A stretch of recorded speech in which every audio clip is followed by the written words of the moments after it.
ধর্ষণ করবে বলেছিল, কোথায় ছিলেন আপনারা?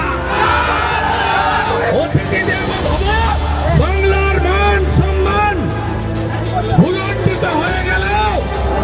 উড়িষ্যার বেটি, উড়িষ্যার কন্যাকে আমরা সুরক্ষা দিতে পারলাম না।